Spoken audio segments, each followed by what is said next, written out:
ഹോസ്റ്റലുകൾ കേന്ദ്രീകരിച്ച് ഇതിനകം തന്നെ ശ്രദ്ധ എന്ന പേരിലൊരു സംവിധാനം രൂപീകരിക്കാൻ നിർദ്ദേശമൊക്കെ നൽകിയിട്ടുണ്ടായിരുന്നു. വാർഡന്മാർ അധ്യക്ഷരായിക്കൊണ്ടുള്ള ജാഗ്രതാ സമിതികൾ എന്ന രീതിയിലാണ് ഹോസ്റ്റലുകളിൽ രൂപീകരിച്ചിട്ടുള്ളത്. ഇപ്പോൾ ഇന്നലെ കളമശ്ശേരി ഗവൺമെൻറ് പോളിടെക്നിക് ബോയ്സ് ഹോസ്റ്റലിൽ കുറച്ച് ലഹരി പദാർത്ഥങ്ങൾ പിടിച്ചെടുക്കുകയുണ്ടായി. അതിന് സഹായകരമായത് കോളേജ് യൂണിയനിലെ വിദ്യാർത്ഥികളും മറ്റു വിദ്യാർത്ഥികളും എല്ലാം ചേർന്നുകൊണ്ട് ഒരു പ്രത്യേക സംഘടന അവിടെ രൂപീകരിച്ചിരുന്നു. Campus against narcotics, V can എന്നാണ് ആ സംഘടനയുടെ പേര്. വി ക്യാൻ എന്നുള്ളതിൻ്റെ പൂർണ്ണ രൂപം ക്യാമ്പസ് അഗൈൻസ്റ്റ് നാർക്കോട്ടിക്സ് എന്നാണ്. കോളേജ് യൂണിയനാണ് അതിന് നേതൃത്വം നൽകുന്നത്, മറ്റ് വിദ്യാർത്ഥികളുമുണ്ട്.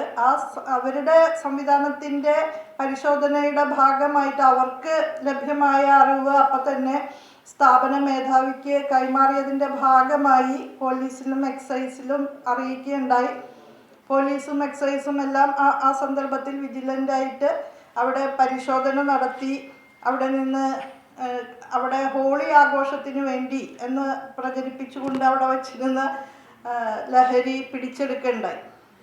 അപ്പോൾ അത് നമ്മുടെ ക്യാമ്പസ് സമൂഹത്തിലെ എല്ലാ വിദ്യാർത്ഥികളും ഈ വിഷയത്തെ സംബന്ധിച്ച് വിജിലൻ്റ് ആകുകയും കൃത്യമായ കേന്ദ്രങ്ങളിൽ വിവരം നൽകാൻ തയ്യാറാവുകയും ചെയ്താൽ വലിയ ഒരളവിൽ പരിഹരിക്കാൻ സാധിക്കും. ആസാദ് സേന രൂപീകരിച്ചത് തന്നെ ആ നിലയിൽ പിയർ എഡ്യൂക്കേഷനിലൂടെ ലഹരി പദാർത്ഥങ്ങൾ ഉപയോഗിക്കുന്നവരുടെ മാനസാന്തരം വിദ്യാർത്ഥികളിലൂടെ തന്നെ സാധിക്കണം എന്ന ഉദ്ദേശത്തോടു കൂടിയാണ്. അപ്പോൾ വിദ്യാർത്ഥികളെ ഈ ലഹരിക്കെതിരായിട്ട് ബോധവൽക്കരിക്കുന്നതോടൊപ്പം തന്നെ ഈ പ്രശ്നത്തിൽ അകപ്പെട്ടു പോയ വിദ്യാർത്ഥികളെ ഇടപെട്ട് തിരുത്താനുള്ള റെക്ടിഫയിങ് ഫോഴ്സായും നമ്മുടെ വിദ്യാർത്ഥികൾക്ക് പ്രവർത്തിക്കാനാകും എന്ന് തന്നെയാണ് അനുഭവങ്ങളിൽ നിന്ന് മനസ്സിലാക്കുന്നത്. ഇന്നലത്തെ സംഭവം തന്നെ ആ നിലയിൽ പോലീസിന് അറിയിപ്പ് കൊടുക്കാനുള്ള ഒരു ധൈര്യം കുട്ടികൾക്കുണ്ടായത് അവിടെ 6 മാസമായിട്ട് ലഹരിയുമായി ബന്ധപ്പെട്ട ബോധവൽക്കരണ പരിപാടികൾ ക്യാമ്പസിൽ നടക്കുന്നു എന്നുള്ളതുകൊണ്ടാണ്.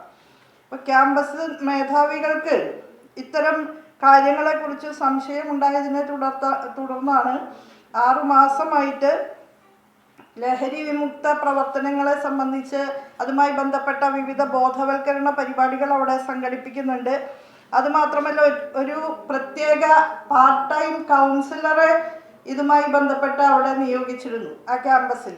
ആ പാർട്ട് ടൈം കൗൺസിലറുടെ കൂടെ ഉപദേശങ്ങളുടെ തുടർച്ചയായിട്ടാണ് കുട്ടികൾക്ക് സോഴ്സ് ഐഡൻറ്റിഫൈ ചെയ്ത് അറിയിക്കാനുള്ള ഒരു സന്നദ്ധത കൈവരിക്കാൻ സാധിക്കുന്നത്. അതുകൊണ്ടാണ് ഇപ്പോൾ ഈ ലഹരി പദാർത്ഥങ്ങൾ പിടിച്ചെടുക്കാൻ പോലീസിന് സാധിച്ചതും ഈ ഹോസ്റ്റലിൽ ഇതുണ്ട് എന്ന് മനസ്സിലാക്കാൻ സാധിച്ചതും.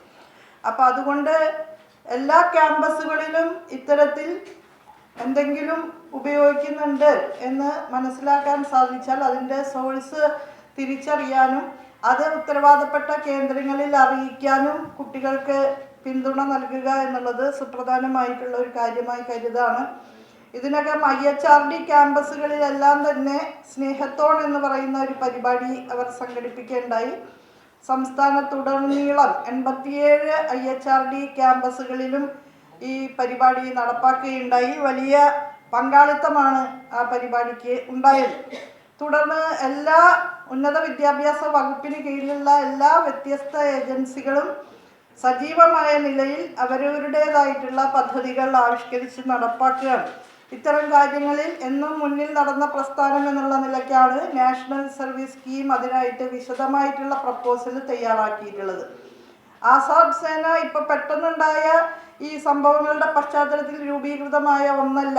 കഴിഞ്ഞ ഒരു വർഷം മുമ്പ് തന്നെ അത് സംബന്ധിച്ച ആലോചനകളും ആദ്യത്തെ ലോഞ്ചിങ്ങും നടന്നു കഴിഞ്ഞിട്ടുള്ളതാണ്. ഇപ്പോൾ ഇന്നലെ നടന്ന സംഭവത്തിൽ പ്രാഥമിക റിപ്പോർട്ട് DTE ശ്രീ ഷാലിജ് രാവിലെ തന്നെ എനിക്ക് നൽകുകയുണ്ടായി.